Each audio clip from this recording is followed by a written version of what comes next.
Assalamualaikum warahmatullahi wabarakatuh. Hai para pencinta catur dan para caturmania, selamat datang kembali di Legenda Catur Dunia. Babak kelima akan dimulai nanti malam setelah hari jeda kemarin malam kawan. Dan untuk sore ini saya akan coba ambil permainan di babak keempat yang sempat terlewatkan dari permainannya Abdus Satorov kawan, dimana Abdus Satorov ini bersama Anies Giri memimpin klasemen sementara sampai 4 game dengan 3 poin, memetik 2 kali kemenangan dan 2 kali remis kawan. Di babak keempatnya Abdus Satorov ini bertemu dengan pecatur asal Iran, Parham Maksudov kawan. Dan langsung saja kita ke permainan, kita nikmati permainan yang ada ini kawan. Mungkin nanti tak terlalu banyak analisa yang akan kita temui karena permainannya cukup sederhana kawan. Pion E4 oleh Nordibek Abdus Satorov. Ada kawan-kawan yang kapan hari ya agak lama kawan.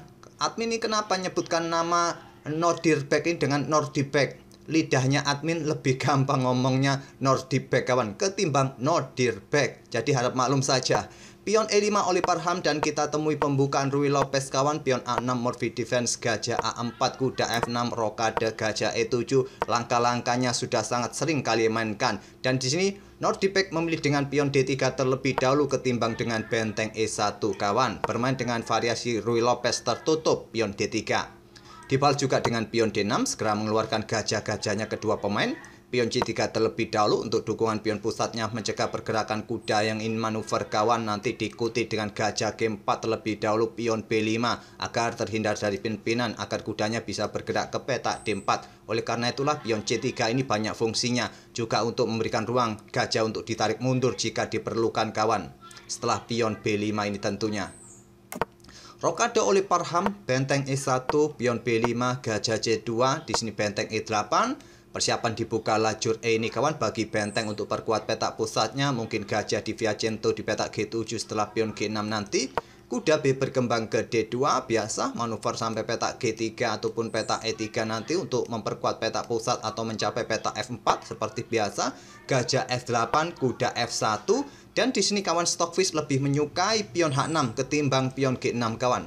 Tapi Parham memilih dengan langkah pion G6.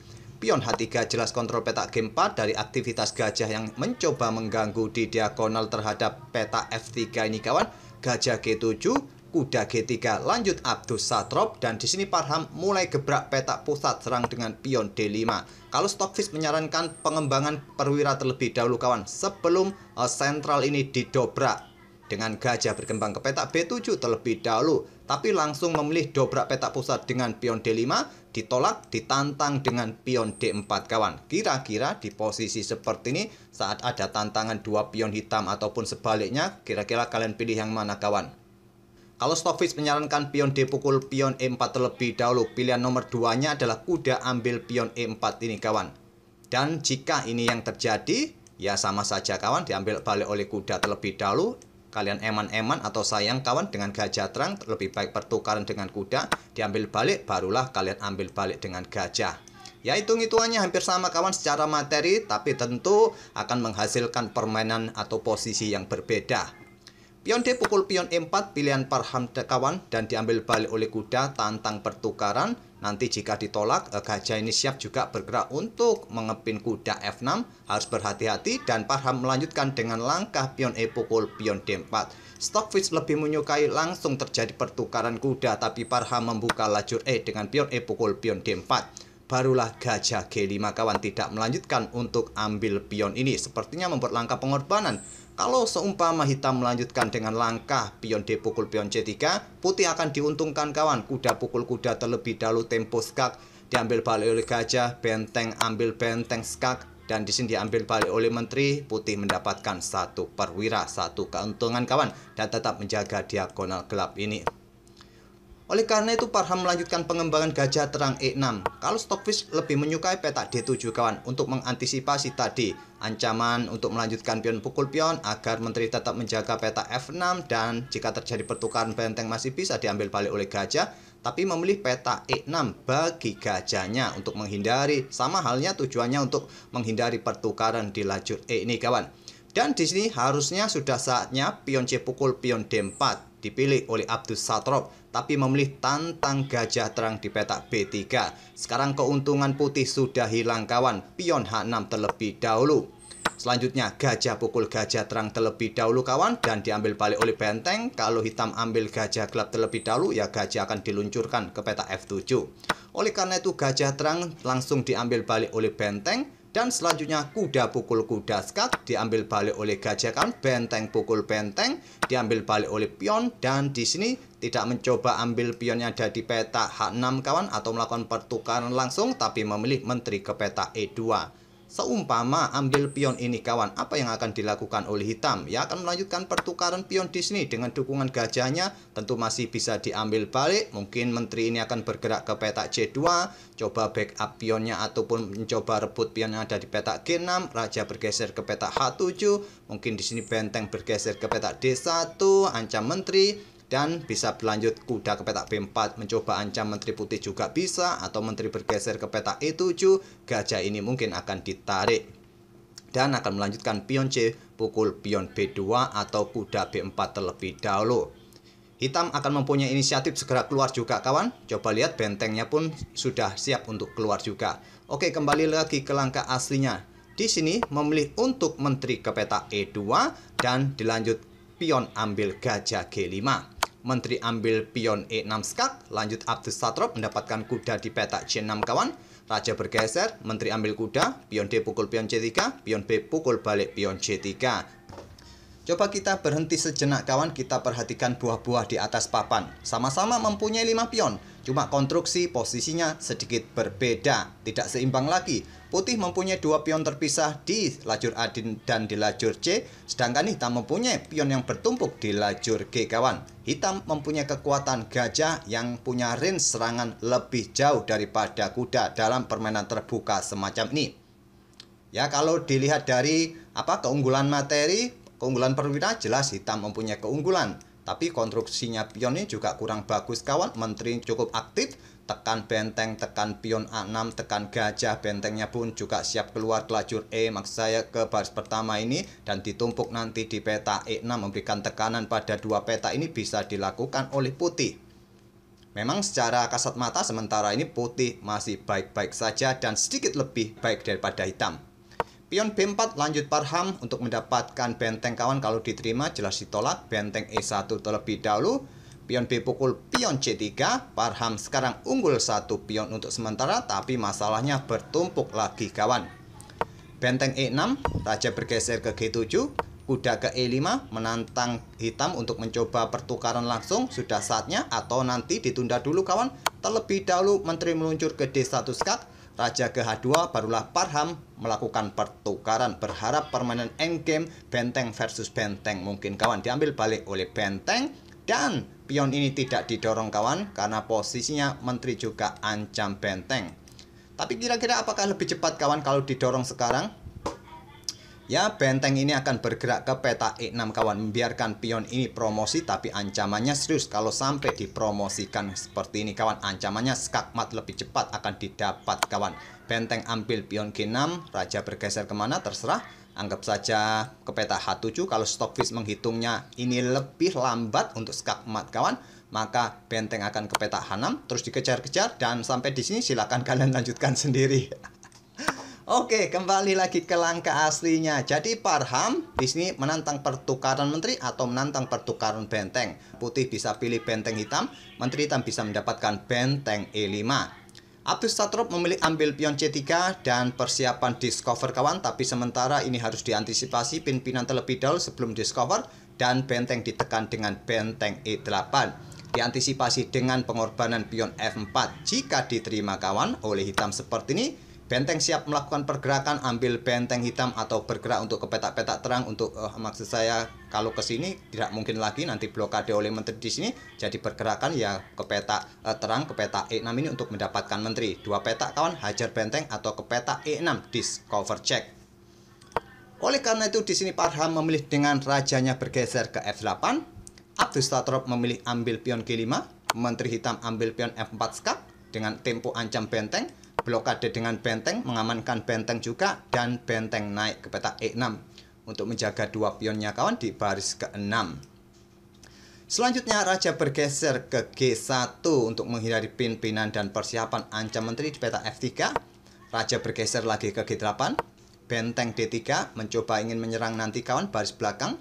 Pion C5, benteng D8, raja F7, benteng D7 kembali serang kawan. Dan di sini raja bergerak ke E8. Tidak coba lagi diblokade dengan benteng kawan, ya akan diterima saja oleh putih. Nanti akan terjadi skak kawan dan beberapa pion akan jatuh juga, atau ambil pion di sini.